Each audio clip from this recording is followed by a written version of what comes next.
नमस्कार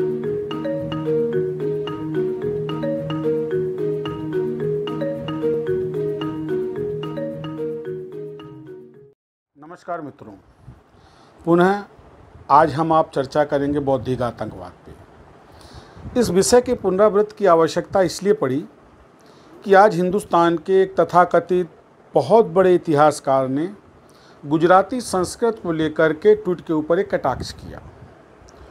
उस कटाक्ष के प्रत्युत्तर में वो ट्वीट ट्रोल किया और आरोप प्रत्यारोप का दौर चालू हुआ।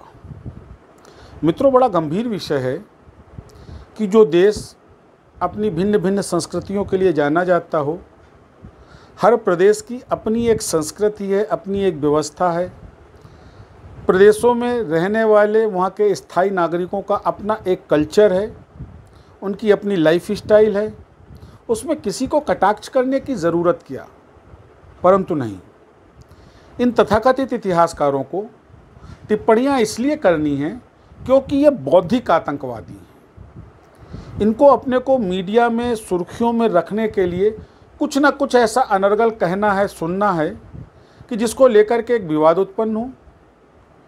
गुहा साहब के इस कमेंट के ऊपर गुजरात के सीएम रूपाणी साहब ने कमेंट किया, उसके बाद और कमेंट आए और कहीं ना कहीं इसको रेसिज्म तो नहीं कहेंगे, लेकिन डिफरेंस ऑफ कल्चर का एक संग्राम, एक बहस प्रारंभ हुई। ये घातक है। ये इसलिए भी घातक है कि जब एक इतना प्रबुद्ध और स्थापित व्यक्ति इस तरीके की हरकतें करता है महज अपने को चर्चा में लाने के लिए, जिससे सामाजिक सामंजस्य कहीं ना कहीं प्रभावित होता हो, जिससे भारत की एकता, अखंडता, अक्षुण्णता कहीं ना कहीं प्रभावित होती हो, और वो भी ऐसे हालात में कि जब पूरा विश्व एक महामारी के दौर से गुजर रहा है, हम एक दूसरे का हाथ पकड़ करके इस महामारी से लड़ सकते हैं। ऐसी स्थितियों में इस तरीके की टिप्पणियां नितांत अशोभनीय और निंदनीय हैं। मित्रों, ये वही बौद्धिक आतंकवादी हैं, अगर आपको याद हो, जिन्होंने 89-90 में जब कश्मीरी ब्राह्मणों को एक सुनियोजित षड्यंत्र के तहत तथाकथित सरकारी संरक्षण प्राप्त कर उनको कश्मीर से निर्वासित किया गया था, हजारों हत्याएं हुई थी, लाखों परिवार बेघर हुआ था, तब इन्होंने कोई टीका टिप्पणी नहीं की थी। मैं पुनः आपको याद दिलाना चाहूँगा कि उत्तर प्रदेश में एक अखलाक नामक युवक की मौत हुई थी और उस मौत, हालांकि मौत निंदनीय थी और हम एक सभ्य समाज को ऐसी हरकतों की निंदा भी करनी चाहिए, परंतु एक वो आपराधिक कृत्य था। उस आपराधिक कृत्य पे ये सारे बौद्धिक आतंकवादी एकजुट होकर, और यहाँ तक ये इस बात पे आमादा हो गए कि इन्होंने सरकार के सम्मान की भी वापसी की। तो क्या इस टिप्पणी के ऊपर इन बौद्धिक लोगों को एकजुट होकर के इसके विरोध में नहीं आना चाहिए? परंतु ये नहीं आएंगे। ये इसलिए नहीं आएंगे कि पूर्वाग्रसित लोग हैं, ये प्रिजुडियस हैं, ये भारत की एकता और अखंडता के प्रति ये संवेदनहीन लोग हैं।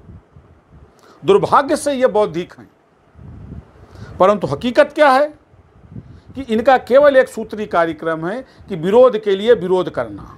ये प्रयोजित लोग हैं, ये पीछे से फीडबैक्ड हैं, विभिन्न पार्टियों से, विभिन्न आइडियोलॉजी से। साथियों, समझना पड़ेगा, ये वही इतिहासकार हैं जिन्होंने अकबर की महानता तो सिद्ध की, पर कभी भी राणा प्रताप की महानता का वर्णन करना उचित नहीं समझा। ये वही इतिहासकार हैं जिन्होंने ताजमहल के इतिहास का तो वर्णन किया, लेकिन भारत के दक्षिण में जो विभिन्न शिव मंदिर हैं, जिनकी कलाकृतियां, जिनका आर्किटेक्चर आज भी विश्व में बेजोड़ है, कभी उस पर चर्चा नहीं की, कभी उस पर कुछ नहीं लिखा। क्यों? क्योंकि ये प्रायोजित लोग हैं। साथियों, अब समय आ गया है कि ऐसे प्रायोजित बौद्धिक आतंकवादियों का हमको विरोध करने के लिए प्रत्यक्ष होना पड़ेगा, वरना ये बौद्धिक आतंकवादी हमारे देश की एकता और अखंडता को न केवल क्षति पहुंचाएंगे, हमारे समाज की सामाजिक जो स्थिति है उसको भी हानिकारित करेंगे। लिहाजा अब समय है, और मीडिया से भी मेरी ये गुजारिश है कि ऐसे बौद्धिक आतंकवादियों का बहिष्कार करें। क्योंकि जब तक इनको बहिष्कार नहीं किया जाएगा, इनका महिमा मंडन किया जाएगा, ये बौद्धिक आतंकवादी ऐसे ही हमारे देश को क्षतिकारित करते रहेंगे। यदि आप मेरी बात से सहमत हो तो आप मेरा चैनल सब्सक्राइब करो, मुझे लाइक करो।